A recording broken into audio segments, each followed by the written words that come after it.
नमस्कार, मी Amol Joshi. Election express 2014 मध्ये आपलं स्वागत. इलेक्शन एक्सप्रेस घेऊन आज आम्ही आलेलो आहोत ठाणे लोकसभा मतदारसंघात. ठाणे शहरातल्या घंटाळी मैदान परिसरामध्ये सध्या आपण आहोत. समस्यांचं शहर अशी ठाण्याची ओळख अलीकडच्या काळात दिवसेंदिवस वाढत चाललेली आहे.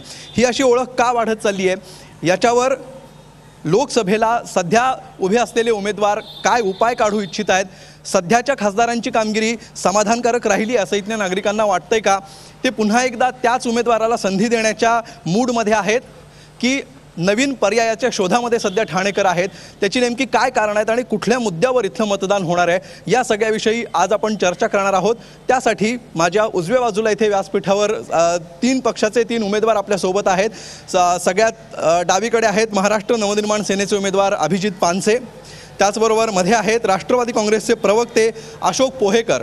राष्ट्रवादीच्या उमेदवारांची बाजू ते आपल्यासमोर मांडणार आहेत. आणि त्याचबरोबर सगळ्यात उजव्या बाजूला शिवसेनेचे उमेदवार राजन विचारे या चर्चेमध्ये सहभागी झालेले आहेत. आपल्या डाव्या बाजूला काही पत्रकार आहेत, इथले मान्यवर आहेत, त्याचबरोबर या तिन्ही पक्षांचे कार्यकर्तेसुद्धा या चर्चेमध्ये येऊन बसलेले आहेत आणि शिवाय इतर सर्वसामान्य नागरिकसुद्धा आहेत. सगळेच जण आपापले मुद्दे पुढच्या तासाभरामध्ये मांडणार आहेत. आपण चर्चेला सुरुवात करूया या तीन उमेदवारांपासून. आणि सगळ्यात पहिली जिथे राष्ट्रवादीची या ठिकाणी सत्ता आहे, राष्ट्रवादीचा खासदार आहे, त्यामुळे राष्ट्रवादीपासून आपण सुरुवात करूया. अशोक पोहेकर, आम्हाला सांगा की ठाणेकरांनी पुन्हा एकदा राष्ट्रवादीचाच उमेदवार निवडून द्यावा असं तुम्हाला का वाटतं? कुठल्या मुद्द्यावर तुम्हाला जनतेने मतदान करावं? असं आहे की गेल्या 5 वर्षामध्ये खासदार डॉक्टर संजीव नाईक यांनी जी कामं ठाणे लोकसभा मतदारसंघामध्ये केलेली आहेत, त्या कामांच्या जोरावर आम्ही त्यांच्यासाठी पुन्हा या ठिकाणी मतदारांकडे संधी मागत आहोत. त्यांनी केलेल्या कामांची यादी फार मोठी आहे आणि सर्वात महत्त्वाचं म्हणजे त्यांचं चारित्र्य निष्कलंक आहे. त्यांच्यावरती एकही गुन्हा दाखल नाही. ठाण्यामध्ये जी विकास कामं रेल्वेच्या संदर्भामध्ये त्यांनी केलेली आहेत त्याचं उदाहरण दुसरीकडे मिळण्यासारखं नाही. राजन विचारे, तुम्हाला काय वाटतं? तुम्हाला जनतेने यावेळी का निवडून द्यावं? शिवसेनेला का मतदान करावं? या ठाणे शहरामध्ये गेले 20 वर्षामध्ये महापालिकेच्या माध्यमातून जी कामं झालेली आहेत, आमची स्वतःची पाणीपुरवठा योजना आहे, आमचं स्वतःचं छत्रपती शिवाजी रुग्णालय आहे, आमचं स्वतःचं महापालिकेचं राजीव गांधी मेडिकल कॉलेज आहे, आमचं स्वतःचं नर्सिंग कॉलेज आहे, आमचं स्वतःचं चिंतामणराव देशमुख IAS प्रशिक्षण योजनेअंतर्गत जवळजवळ 350 IAS ऑफिसर या महापालिकेच्या माध्यमातून झालेले आहेत. ठाणे शहराची वाहतूक कोंडी या रेल्वे स्टेशनच्यामुळे होत होती आणि म्हणून या वाहतुकीवरती त्याचा परिणाम होऊ नये यासाठी सॅटिस ब्रिजचं आपण हे झालं, परंतु हे रेल्वेने करायला पाहिजे होतं. मनसेचे उमेदवार अभिजित पानसे सुद्धा आहेत. तुमचा काय दावा आहे? का तुम्हाला लोकांनी मतं द्यावी?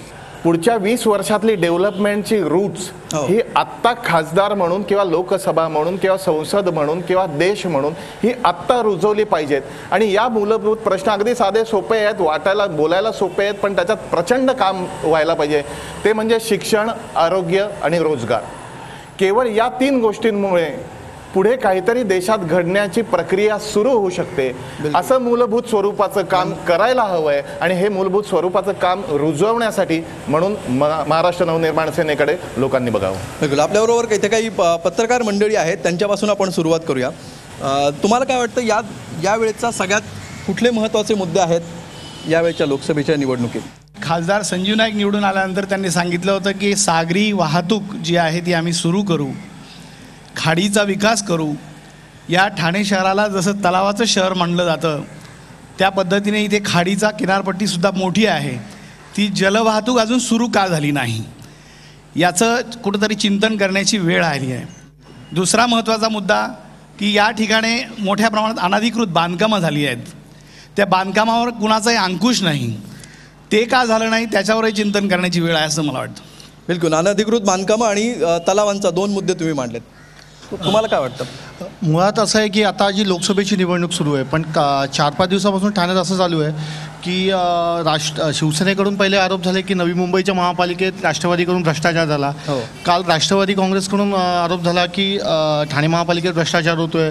इकडचे उमेदवार त्या नंदलाल कमिटीमध्ये आहेत. मुळात ही लढाई लोकसभेची आहे. तिकडच्या लोकांचे प्रश्न मूलभूत घेऊन ते पुढे येण्यापेक्षा तुम्ही किती भ्रष्टाचार केला, आम्ही किती भ्रष्टाचार केला हे काढण्यातच वेळ घालवला जातोय. तर त्याच्यामध्ये तुम्हाला मुळात तुम्ही कोणते मुद्दे घेऊन निवडणुकीला येणार हे जनतेला सांगणं गरजेचं आहे. बिलकुल. मनसेच्या उमेदवारांनी तुमच्या मुद्द्यावर टाळी वाजवलेली आहे, पण बाकी काय उत्तर मिळतं आपण बघूया. तुम्हाला काय वाटतं, काय महत्त्वाचे मुद्दे? याच्यामध्ये प्रामुख्याने लोकल विषयामध्ये खासदार हा केंद्राच्या विषयाशी संबंधित जे प्रश्न आहेत त्याची चर्चा होणं आवश्यक आहे. इथे ठाणे रेल्वे स्टेशनमध्ये एवढी कोंडी होते, वाहतुकीची कोंडी, त्यासाठी मेंटल हॉस्पिटलच्या इथे आपलं रेल्वे स्टेशन व्हावं, नवीन टर्मिनल व्हावं, अशी बरेच वर्षापासून खासदार परांजपेचं, स्वर्गीय खासदार परांजपेंपासून प्रयत्न चालू आहेत. अजून ते काही होऊ शकले नाही. दुसरा मेट्रो आणि मोनो रेल्वेचा जो प्रश्न आहे तो त्याचं दिवा स्वप्न आम्हाला दाखवलं जात आहे आणि त्यातून बिल्डर लोकांना जे काही प्रोत्साहन त्यांचं घर विकण्यासाठीचा प्रयत्न केला त्याचं प्रामुख्याने हे दोन्ही पक्ष युती आणि आघाडीचं त्याने प्रामुख्याने काय केलं आणि काय करणार आहेत हे सांगणं ही फार आवश्यक. बिलकुल. आपण राष्ट्रवादीच्या उमेदवारांपासून सुरुवात करूया. पहिला प्रश्न जो तुम्हाला यांनी विचारला होता तलावांचा मुद्दा होता आणि अनधिकृत बांधकामांचा. ठाणे जिल्ह्याची नियोजन समितीची जेव्हा बैठक होते त्यावेळेला जलवाहतुकीचा मुद्दा त्या ठिकाणी माननीय खासदार डॉक्टर संजीव नाईक साहेब यांनी मांडला होता आणि त्याच्यावरती चर्चा झाल्यानंतर जलवाहतुकीचा प्रस्ताव त्या ठिकाणी DPDCने मंजूर केला. तो मंजूर केल्यानंतर शासनाकडे तो प्रस्ताव पाठवला. खरी अडचण अशी की जलवाहतुकी या खाडीमध्ये आपल्याला भरती ओहोटी येते आणि भरती ओहोटीमुळे एकसारखं पाण्याची उंची एकसारखी तिथे राहत नाही आणि बऱ्याच ठिकाणी आपण कळवा ब्रिजवरून जातानाही आपल्याला दिसेल की खडक आहेत मध्ये आणि त्यामुळं ही जलवाहतूक करणं लगेचच सुरू करणं शक्य नाही. त्यासाठी आराखडा तयार होतो आहे. हे मधले खडक फोडून त्या ठिकाणी चॅनल बनवणं आणि त्या चॅनलमधून जलवाहतूक सुरू करणं ह्याच्यावरती आता प्रस्ताव विचाराधीन आहे. विचार साहेब, तुम्हाला हे मान्य आहे का केवळ तांत्रिक अडचण आहे म्हणून हे रखडलं आहे की राजकीय इच्छाशक्तीचाही याच्यात भाग आहे? मला वाटतं महापालिकेने वॉटरफ्रंट डेव्हलपमेंटच्या संदर्भामध्ये नुकताच महासभेमध्ये प्रकरण मंजूर केलं आणि त्याचं कामसुद्धा आता त्याचं टेंडर काढलेलं आहे आणि त्या कामालासुद्धा येत्या काही दिवसामध्ये सुरुवात होईल.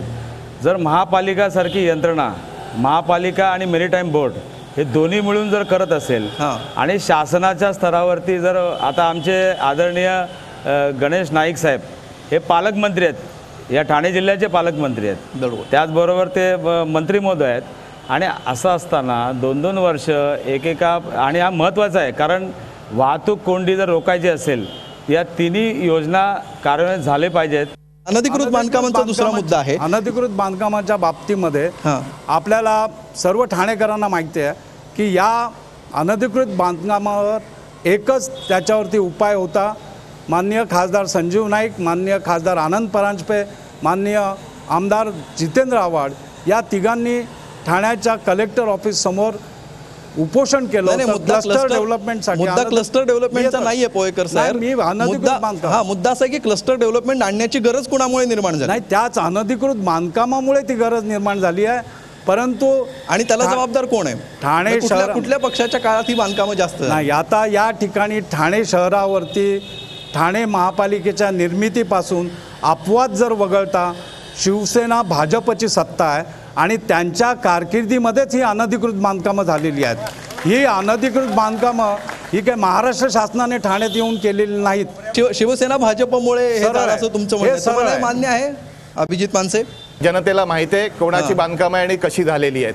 प्रश्न असा आहे की अनधिकृत बांधकामावरती जो उपाय केलेला आहे क्लस्टर डेव्हलपमेंट, या क्लस्टर डेव्हलपमेंटचं श्रेय घेण्यासाठी सगळीकडे मारामारी सुरू आहे. पण खरंच मला लोकप्रतिनिधींनी, इथे बसलेल्या आमदारांनी, खासदारांच्या प्रतिनिधींनी किंवा सांगावं ते क्लस्टर डेव्हलपमेंटची पूर्ण जी काही सिस्टीम आहे. परवाच्या एका आमच्याच एका वृत्तपत्राच्या टॉक शोमध्ये असं झालं की सन्माननीय खासदार म्हणले की त्याच्या परमिशन अजून यायच्यात आणि माननीय आमदार विचारे साहेब म्हणले की ते होणं आत्ता शक्यच नाही आहे, असं यांचं दोघांचं भांडण झालं. त्याच्यानंतर मला असं एकदम जाणवलं की जर क्लस्टर डेव्हलपमेंट आत्ता नजीकच्या काळात होणारच नाही आहे तर ही चर्चा तरी कशाला. बिलकुल. अजून अनेक नागरिक आहेत जे हात वर करतायत, त्यांना अनेक मुद्दे उपस्थित करायचे आहेत. ही चर्चा आपण सुरू ठेवूया.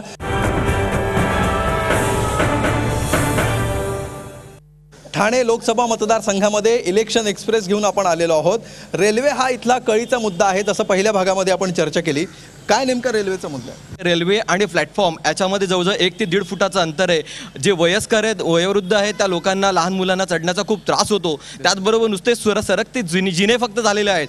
5, 6, 7, 8 या लांब पल्ल्याच्या ज्या गाड्या आहेत ह्या तिकडनं येत असतात. त्यांच्यासाठी एक प्रसाधनगृह चांगल्या पद्धतीचं असायला हवं. एक हेरिटेज असं एक ठाणं, जे ऐतिहासिक ठाणं ज्याला आपण म्हणतो, त्या पद्धतीने ठाण्याचा आणि त्या स्टेशनचा विकास आपल्याला पाहायला मिळत नाही आहे. आज ठाण्याच्या रेल्वे स्थानकाची अशी अवस्था आहे का प्लॅटफॉर्मला उभं राहायला जागा नाही. प्रवाशांची अतिशय गैरसोय होत आहे आणि एक गैरसोय दूर करायची तर जे ॲडिशनल जे स्टेशन व्हायला पाहिजे त्याची अतिशय गरज आहे. मला फक्त एवढंच बोलायचं आहे की प्रत्येक कॉलेजेसमध्ये जे ॲडमिशन होतात ते पूर्णपणे होत नाहीत आणि ज्या मुलाला ॲडमिशन इंजिनियरसाठी कॉलेजेससाठी सगळ्या ठिकाणी इथे जेवढे नेते बसलेले आहेत, आज ती लोकसभेची वोटिंग आहेत म्हणजे मतदार आहे, तर त्यांना माझी एकच रिक्वेस्ट आहे तर त्यांनी जेवढे स्टुडंट असतील त्यांना फ्रीमध्ये कॉलेजेस करून द्यावं, हीच माझी मागणी. महिला बाल कल्याण समिती अंतर्गत या इथे येणाऱ्या ज्या महिला नोकरदार महिला किंवा शिकणाऱ्या मुली आहेत त्यांच्यासाठी आज कुठेही ठाण्यामध्ये महिलांचं वसतिगृह नाही, जे फक्त पलीकडे आता आहे. आणि दिवंगत प्रकाश परांजपेंनी स्टेशन जवळचा भूखंड हा पाळणा घरासाठी राखीव ठेवला होता की जेणेकरून येणाऱ्या महिलांना तिथे बाळाला ठेवून जाता येईल. पण त्याचं पुढे काहीच फलित झालेलं नाही. बघूया. आणि दुर्दैवाने अजेंड्यावर हा प्रश्नच नाही आहे कोणाच्याच वचननाम्यावर. अजेंड्यावर प्रश्नच आहे. मुद्दे अनेक आहेत, त्यातले सगळेच आपल्याला कव्हर करता येणार नाहीत. मात्र रेल्वेचा मुद्दा हा प्रकर्षाने महत्त्वाचा असलेला आपल्याला बघायला मिळतोय. राष्ट्रवादीच्या प्रवक्त्यांना आपण विचारूया. सरकते जिने एवढा एक मुद्दा सोडला, जरी तो आपण खासदारांच्या पारड्यामध्ये त्याचं श्रेय टाकायचं असं गृहीत धरलं, तर हा एक मुद्दा सोडला तर ठाणेकरांसाठी रेल्वेची काय सोय इथल्या खासदारांनी केली? खासदारांनी केवळ सरकते जिने करून थांबलेले नाहीत. या ठाण्यामधून पलीकडे जाण्यासाठी म्हणजे कसारा, कर्जत, कल्याण, बदलापूर, अंबरनाथ या ठिकाणी जाण्यासाठी 18 नवीन लोकल सुरू केलेले आहेत. 18 नवीन 12 या 5 वर्षात लोकल सुरू केलेल्या आहेत. तेवढ्या पुरेशा आहेत असं नाही? मी पुढे बोलतोय ना साहेब, मला बोलू द्या. असं आहे की या ज्या लांब पल्ल्याच्या गाड्या होत्या, या लांब पल्ल्याच्या गाड्या उत्तर भारतात जाणाऱ्या, दक्षिण भारतात जाणाऱ्या ज्या गाड्या होत्या, त्या बऱ्याचशा गाड्यांना ठाणे स्थानकामध्ये थांबा नव्हता. म्हणजे ठाणे रेल्वे स्टेशनला त्या गाड्या थांबत नव्हत्या लांब पल्ल्याच्या मेल आणि एक्सप्रेस. त्यातल्या 33 गाड्या गेल्या 5 वर्षामध्ये ह्या ठाणे स्टेशनमध्ये खासदार संजीव नाईक यांच्या प्रयत्नामुळे थांबायला लागलेल्या आहेत. तसंच रेल्वेच्या ज्या बुकिंगच्या या 33 गाड्यांची नावं सांगायला लागलो तर या संपलं टॉक शो तर टाईम संपून जाईल. नाही कारण नाही तुम्हाला चालेल, मला चालणार नाही. जनतेच्या वतीने 2-3 महत्त्वाचे मुद्दे आहेत, त्याची फक्त तुम्ही हो की नाही मध्ये उत्तर द्या. आपण पुढे जाऊया. इथे रेल्वे स्टेशनवर ऐका रेल्वे स्टेशनवर स्वच्छतागृहांचा मोठा प्रश्न आहे. हे खरं आहे की खोटं आहे? रेल्वे स्टेशनमध्ये एक स्वच्छतागृह खासदारांच्या प्रयत्नाने बांधून झालेलं आहे. दुसरं स्वच्छतागृहासाठी निधी मंजूर झालेला आहे 90 लाखाचा. पुरेशी स्वच्छतागृह नाहीत हे मी मान्य करतो. बिलकुल विचारे याच्यासाठी प्रयत्न चालू आहेत. निधी मंजूर झालेला आहे. बिलकुल आणि लवकरच ते काम पूर्ण केलं जाईल. विचारे साहेब बोला. रेल्वेच्या एवढ्या समस्या आहेत. आज तिकडे महिलांसाठी शौचालय नाही आहे. आज त्या रेल्वे स्टेशनवरती फक्त ट्रॅक वाढत आहेत, परंतु त्याचा पाठपुरावा नाही. माझ्याकडे अख्खी फाईल आहे रेल्वेच्या संदर्भामध्ये पाठपुरावा केलेली. आज सगळे जे नेते आहेत, आमदार असतील, खासदार असतील, इथले बडे मंत्री आहेत या जिल्ह्यामधले, हे सगळे लोकल ट्रेननी प्रवास का करत नाहीत? त्यांनी प्रवास करावा, त्यांना कम्फर्टेबल वाटत नाही अशी रेल्वेची अवस्था आहे. म्हणून हे घडतंय का? इथले नेते सुद्धा रेल्वेने प्रवास करायला लागतील असा दिवस कधी येईल? मला असं वाटतं की कुठल्याही खोट्या कल्पना राहायची आवश्यकता नाही. लोकप्रतिनिधी रेल्वेने कधी जाणार नाही. ते फक्त दुसरा मुद्दा मला एक मांडावासा वाटतो की खरोखर रेल्वेच्या समस्या फार आहेत, महिलांच्या आहेत, पुरुषांच्या आहेत, प्रवाशांच्या आहेत. पण मला असं वाटतं की ही खासदारकी जो किंवा खासदार निवडून येणार आहे तो फक्त ठाणे रेल्वे स्टेशनचा खासदार म्हणून ओळखला जाणार नाही आहे. ठाणे लोकसभा मतदारसंघ बेलापूरपासून उत्तनपर्यंत आहे. बिलकुल अनेक गोष्टी आहेत. महिलांनी एक सहज विषय काढला शिक्षणाचा, डोनेशनचा. कधीतरी या देशात इंजिनिअरिंग, मेडिकल, उच्च शिक्षण या गोष्टी आपल्यासारख्या मिडल क्लास किंवा गरीब मुलांना कधीतरी इंजिनियर, डॉक्टर होता येईल का, याच्याकरता कुठली तरी व्यवस्था होईल का? कधीतरी मुंबई विद्यापीठाचं हे उपकेंद्र आहेत, तिथे गायी गुरं चरतात, त्यांच्याकरता वेगळी व्यवस्था होईल का? बिलकुल, या मूलभूत सुविधा तर आहेतच आणि त्याच मी सांगतोय ना विकास आणा कशाला, मी सांगतोय ना 9 वर्षाला ठेवून दिले, 9 वर्ष झाले. मी सांगतोय की विकासाच्या ब्लूप्रिंटसाठी आपण त्यांना थोडा वेळ देऊया, एक ब्रेक घेऊया आणि ब्रेक नंतर पुन्हा ही चर्चा सुरू करूया. केवळ मनसेचीच नाहीये तर सगळ्यांच्याच विकासाची ब्लूप्रिंट आहे. त्याच्यामध्ये रेल्वेचा मुद्दा आहे, अनधिकृत बांधकामांचा मुद्दा आहे, इतर 3-4 मुद्दे आहेत.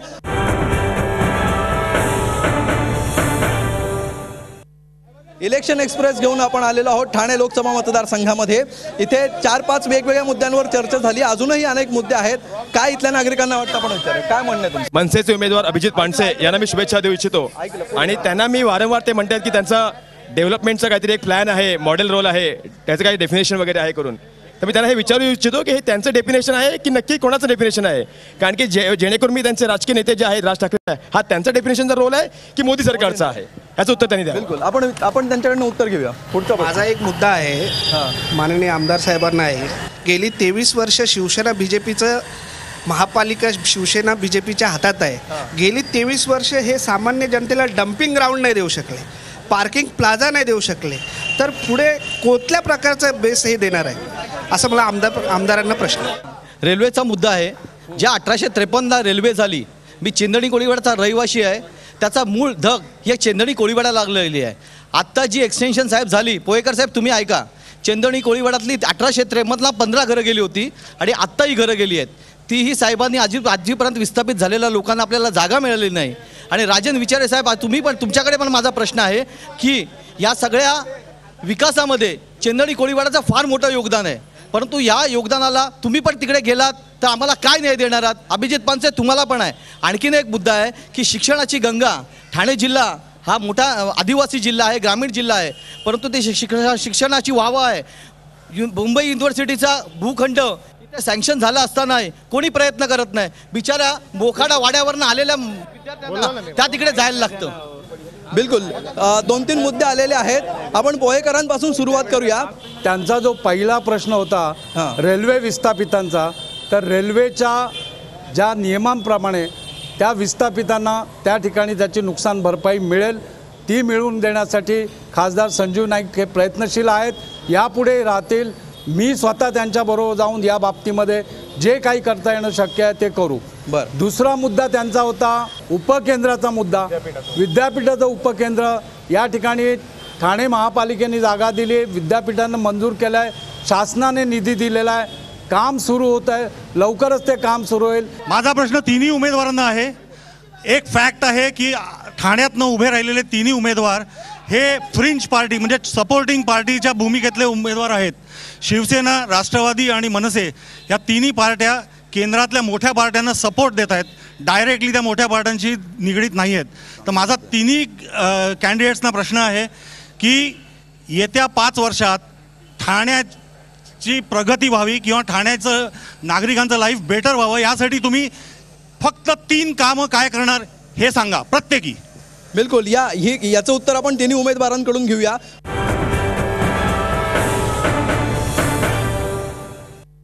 इलेक्शन एक्सप्रेसमध्ये आपण ठाणे लोकसभा मतदारसंघातल्या उमेदवारांची चर्चा करतो आहोत. ब्रेकवर जाण्यापूर्वी जो मुद्दा उपस्थित झालेला होता, अशी कुठलीही 3 कामं तुम्ही तिन्ही पक्षांनी सांगावीत की जेणेकरून ठाणेचा अगदी थोडक्यामध्ये, आणि विशेषतः ब्लूप्रिंटचा मुद्दाही मगाशी निघालेला होता मनसेच्या. काय 3 मुद्दे तुम्ही सांगाल? मनसेची ब्लूप्रिंट कुठं आहे असा मुद्दाही मगाशी निघालेला होता. 3च मूलभूत प्रश्न या देशात आत्ता आपल्याकडे आहेत. ते कितीही फिरून वेगळ्या गोष्टींवरती आलं तरी पुन्हा त्याच मुद्द्यांकडे आपण येतो, शिक्षण, आरोग्य आणि रोजगार. काही गोष्टी आपण समजून घेतल्या पाहिजे. जशा की मगाशी मी म्हणलं की शिक्षणाचं स्वरूप हे मुळापासून, शिक्षणाचं या देशातलं झाड इतकं जर्जर झालेलं आहे की वरवरून औषधोपचार करून त्याच्यावर चालणार नाही. ते झाड मुळापासून उखडून टाकायला पाहिजे आणि नवीन सकस बीज रुजवायला पाहिजे. हे काय आज केलं आणि उद्या होणार असं नाही, याच्या इन्स्टिट्यूट उभ्या राहायला पाहिजे. शिक्षणाचा एक मुद्दा. दुसरी गोष्ट, कधीतरी या संसदेत असा प्रश्न, असा कायदा व्हायला हवा की या देशातला केवळ सरकारी नाही, केवळ अनुदानित नाहीत तर विना अनुदानित सगळ्या कॉलेजेसमध्ये इंजिनिअरिंग, मेडिकल, इंटरनॅशनल स्कूल याच्यात 50% जागा, होय 50% जागा या मोफत शिक्षणाच्या तयार झाल्या पाहिजेत. दुसरी गोष्ट, रोजगार. आज आपल्याला लक्षात येत नाहीये पुढच्या 20 वर्षात या देशातली 40 कोटी लोक रोजगार मागणार आहेत. याच्याकरता एकमेव उपाय करता येणार आहे जे स्मॉल स्केल जी काही उद्योगांची डेव्हलपमेंट. रोजगार हा दुसरा मुद्दा आला. तिसरा सांगा. तिसरा मुद्दा आहे आरोग्य सेवा. राजन विचारे हसतायत. तुम्हाला काय म्हणायचं आहे या 5 मुद्द्यांविषयी आणि तुमचे काय 3 मुद्दे असणार आहेत जे तुम्ही आता आश्वासन द्या? ठाण्याचा जो रेल्वे स्टेशनचा जो प्रश्न आहे, ज्याच्यासाठी सातत्याने गेले 10 वर्ष आम्ही सातत्याने प्रयत्न करतोय. जी मेंटल हॉस्पिटलची 90 एकरची जी जागा आहे, त्या 90 एकरच्या जागेसाठी त्यातली 10 एकरची जागा आहे ज्याच्यावरती अतिक्रमण झालेले आहे. त्या जागेच्या संदर्भात तिथे भूमिपुत्रांचं, तिथल्या राहणाऱ्या लोकांचं पुनर्वसन करून उरलेल्या जागेमध्ये जर एक्सटेंडेड रेल्वे स्टेशन जर तिकडे बनवलं, यासाठी पाठपुरावा करतोय. परंतु सरकारने त्या बाबतीमध्ये कुठलीही गंभीर दखल घेतलेली नाही. कारण 160 वर्ष एक रेल्वेचा एक विषय आहे.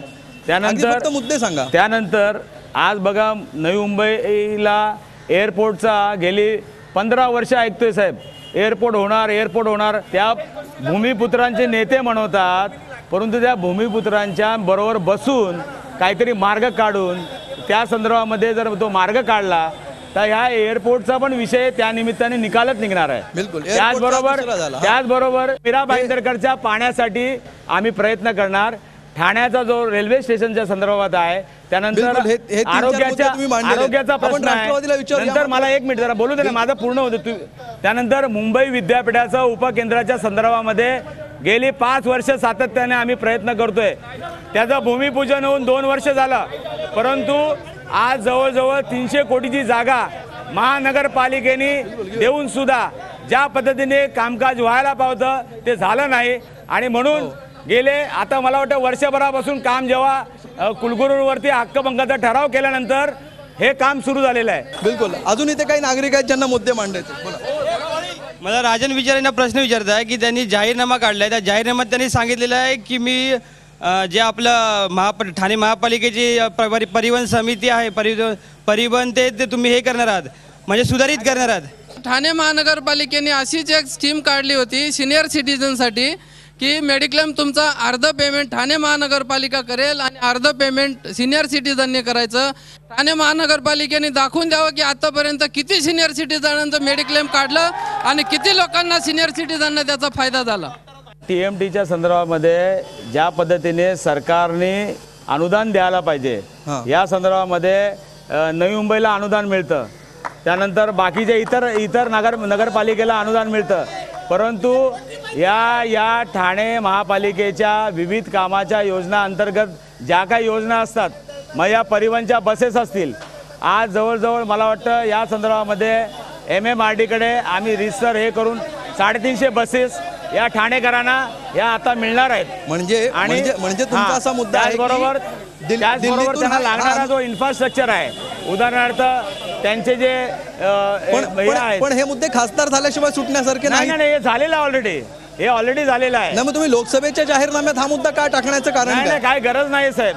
ही आमची महापालिका सक्षम आहे आणि या परिवहनच्या संदर्भामध्ये या बसेसच्या मुद्द्यावर पोहेकरांना बोलायचं, हे सर्व इन्फ्रास्ट्रक्चर आमचं रेडी झालेलं आहे. फक्त बसेसची प्रोसिजर जी आहे ती आचारसंहितेच्यामुळे राहिलेलं आहे. बिलकुल. काय तुम्हाला रेझोल्युशन दाखवतो तुम्हाला. बिलकुल. आरोग्यावर तुम्ही बोलूया. मात्र याच्याविषयी काय म्हणणं? TMTच्या बाबतीमध्ये मी बोलतो. सन्माननीय माझे मित्र राजन विचारे यांनी जी माहिती दिली ती माहिती थोडीशी चुकीची आहे असं माझं म्हणणं आहे.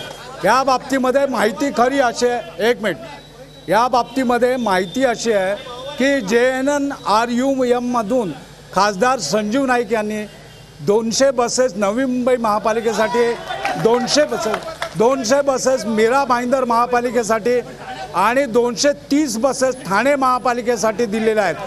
आणि या 230 बसेस अजून का आलेल्या नाहीत? कारण यात बिलकुल सगळी कामं ही ठाणेकरांच्या कराच्या पैशातून होत असतात. त्याच्यामध्ये बिलकुल ते का झालेलं नाही अजून या ठिकाणी या TMT मध्ये मला एका मुद्द्यात कळत नाहीये, स्वतःच्या खिशातला पैसे टाकून काम कोणी, सगळी कामं जनतेच्या पैशातूनच तर करायची आहेत. स्वतःच्या खिशातलं कुठला खासदार पैसे टाकतो? कुठलाच नाही.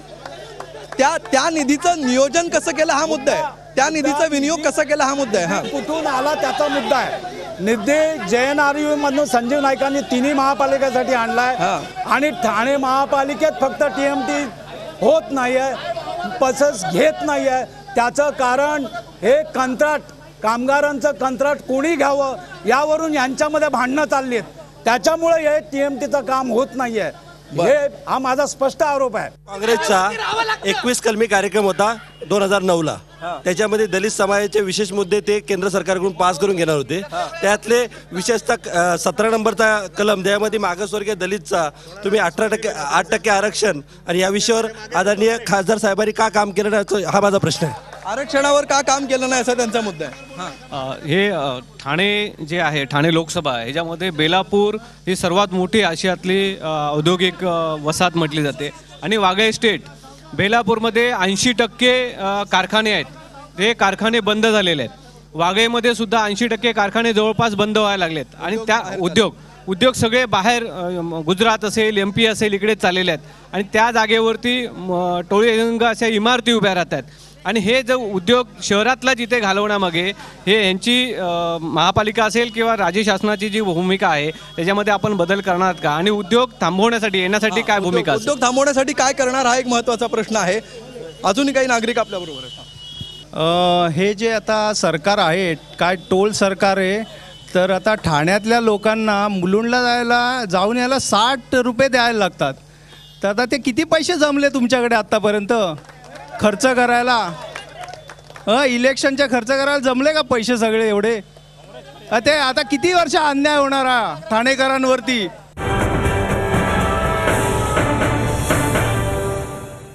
इलेक्शन एक्सप्रेसमध्ये आपण ठाणेकरांचे काय मुद्दे आहेत याविषयी चर्चा करतो आहोत.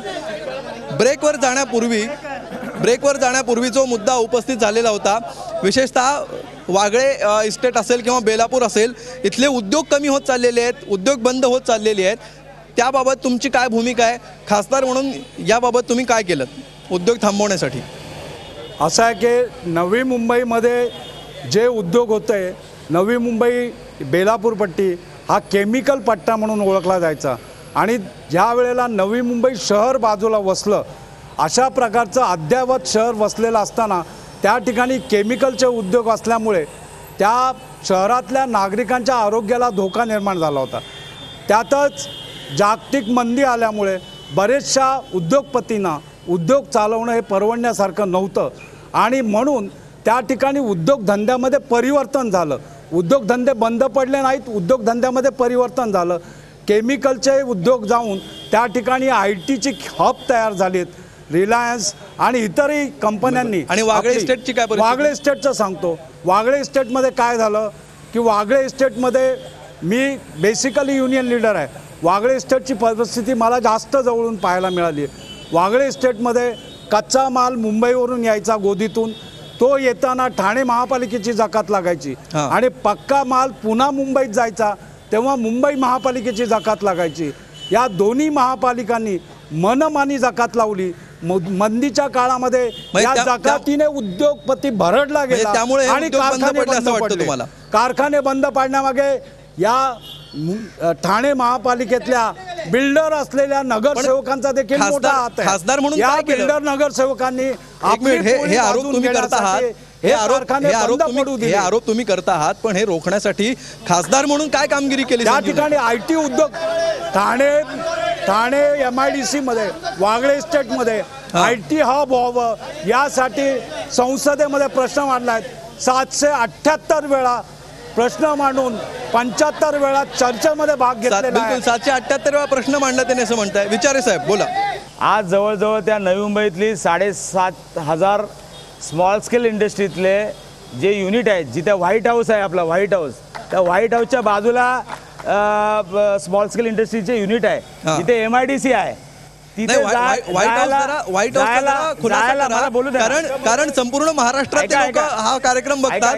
ठाणे नवी मुंबईच्या बाहेरच्या लोकांना त्या व्हाईट हाऊसच्या बाजूला असलेल्या ज्या स्मॉल स्केल इंडस्ट्री आहेत 7,500 युनिट आहेत, त्या स्मॉल स्केल इंडस्ट्रीच्या जायला रस्ता नाही, परंतु त्या व्हाईट हाऊसला तो जो फ्लायओव्हर बांधलाय 45 करोड रुपयाचा फ्लायओव्हर नुसता व्हाईट हाऊस साठी माझी विनंती तुम्हाला अशी आहे, परंतु MIDCच्या लोकांसाठी साधा रस्ता सुद्धा नाहीये, त्यांना कुठल्याही सुविधा नाही। आज सर्व त्या इंडस्ट्रीज गुजरातमध्ये गेल्या, MP मध्ये गेल्या आणि आदरणीय पालकमंत्री उद्योग मंत्री होते, तरी सुद्धा हे उद्योग इथे आपल्याला थांबवता आले नाहीत। आपले बाकीचे उद्योग बंद करून ते जर या उद्योगाकडे वळले असते तर मला वाटतं या इंडस्ट्री या इथे लागले असते। त्यांना ते सांगतायत की या संदर्भामध्ये नगरपालिकेचा रोल होता। बिलकुल, मग हे याच्यामध्ये नगरपालिकेच्या पेक्षा राज्य सरकार, केंद्र सरकार हे जबाबदार मंडळी आहेत, तिथे त्यांना कंट्रोल करायचं त्यांचं साधन आहे, त्यांना थांबवलं कुणी?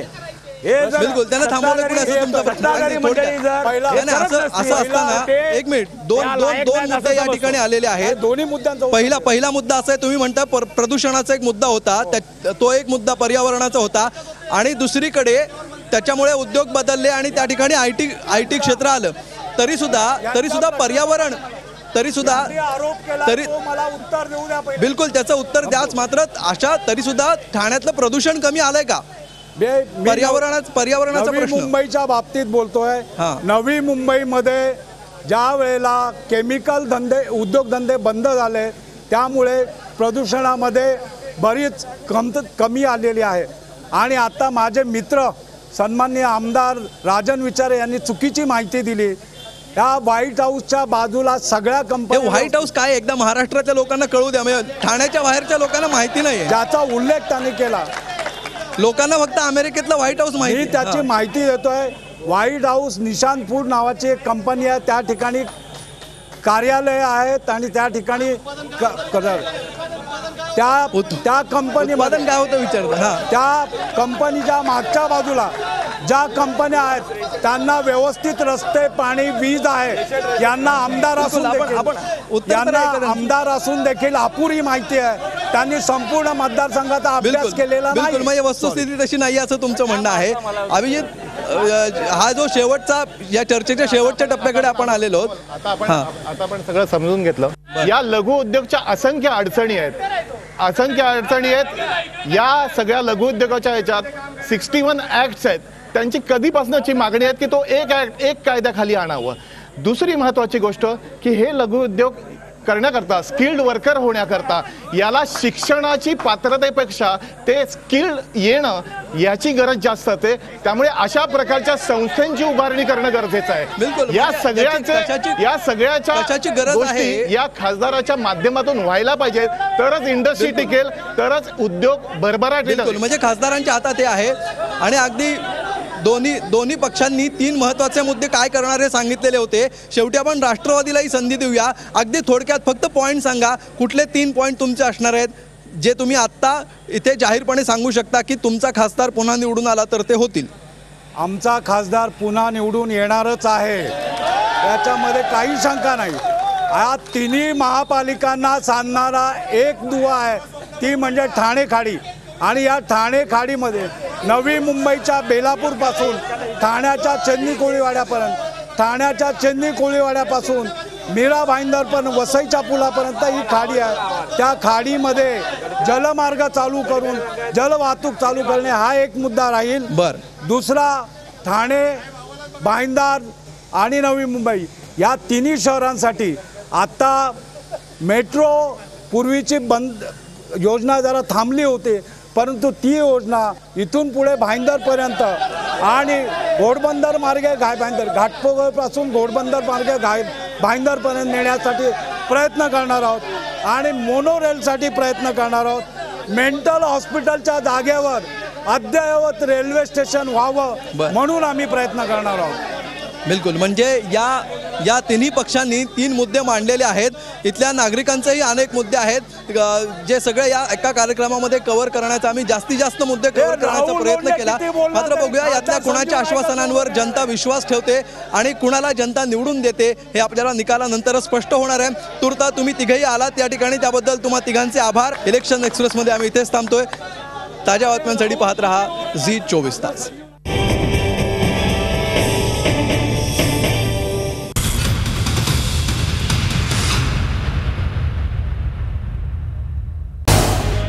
झी24 तास रहा एक पाऊल पुढे.